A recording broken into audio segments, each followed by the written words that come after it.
MNS news live पर खबरों की शुरुआत करें इससे पहले एक नजर आज की हेडलाइंस पर।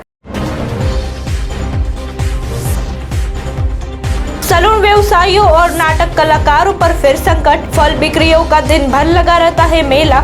मृतकों में युवाओं की संख्या बढ़ी। आइए अब खबरें देखते हैं विस्तार से। सैलून व्यवसायियों और नाटक कलाकारों पर फिर संकट। कोरोना महामारी के चलते सरकार ने पूरे राज्य में लॉकडाउन व कर्फ्यू लागू कर दिया है। इस अवधि में सरकार द्वारा गरीबों को अनाज की मदद की जा रही है, लेकिन कोरोना के कारण गत वर्ष से आर्थिक संकट का सामना कर रहे सैलून व्यवसायियों, हार फूल बेचने वाले, नाटक कलाकारों आदि को भी राज्य सरकार द्वारा विशेष सहायता दिए जाने की मांग उठने लगी है। पिछले वर्ष भी सैलून व्यवसायी पूरी तरह से आर्थिक संकट में आ गए थे। कईयों ने तो दुकान ही बंद कर दी। बिजली बिल और किराया जमा करना मुश्किल हो रहा था। वहीं नाटक कलाकारों को भी मुश्किलें बढ़ गई है।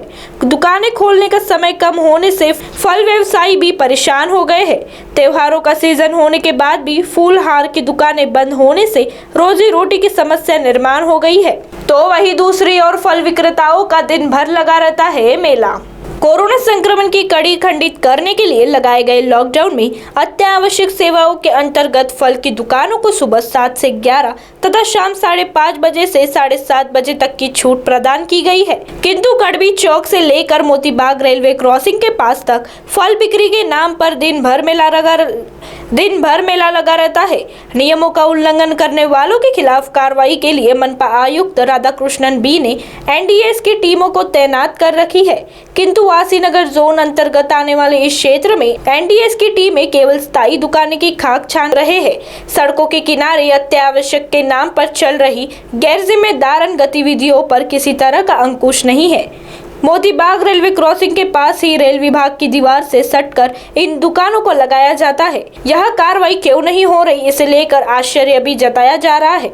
तो वहीं तीसरी ओर मृतकों में युवाओं की संख्या बढ़ी। कोरोना मरीजों की संख्या दिनों दिन बढ़ती ही जा रही है। तमाम तरह के उपायों के बाद भी नियंत्रण बेकाबू होता जा रहा है। पिछले वर्ष युवाओं की बजाय बुजुर्गों में संक्रमित होने के साथ ही मृत्यु का प्रमाण भी अधिक था, लेकिन इस बार 30 से 50 वर्ष आयु वाले की संख्या अधिक देखने को मिल रही है। संक्रमित होने के साथ ही मरने वाले भी इस आयु वर्ग के अधिक है। नया स्ट्रेन इतना खतरनाक हो गया है कि संपर्क में आने वालों पर तुरंत हमला कर रहा है। संक्रमित होने वाले अधिकांश युवाओं में बीमारी बिना लक्षण के साथ शुरू हो रही है। कुछ दिनों तक लक्षण दिखाई ही नहीं देती। यदि समय पर इलाज किया गया तो गंभीर होने जैसे नौबत ही नहीं आती, लेकिन लापरवाही बरती गई तो अस्पताल में पहुंचने जैसी स्थिति बन रही है। पिछली दफा मरने वालों में युवाओं की संख्या कम थी, लेकिन इस बार नए स्ट्रेन ने युवाओं को संक्रमित करने के साथ ही अपना शिकार भी बनाया है।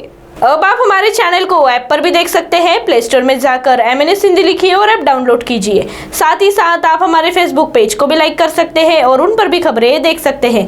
लिंक हाइक ट्विटर, इंस्टाग्राम पर भी आप हमारे खबरों को देख सकते हैं। आप हमारे चैनल को यूट्यूब पर भी देख सकते हैं और इस यूट्यूब चैनल अब आप हमारे चैनल को YouTube पर भी देख सकते हैं और इसे YouTube पर सब्सक्राइब करना ना भूलें। फिलहाल वक्त तो चला है एक ब्रेक का। ब्रेक से लौटने के बाद देश और दुनिया की तमाम खबरें देखने के लिए जुड़े रहिए हमारे साथ एमएनएस न्यूज लाइव पर। नमस्कार।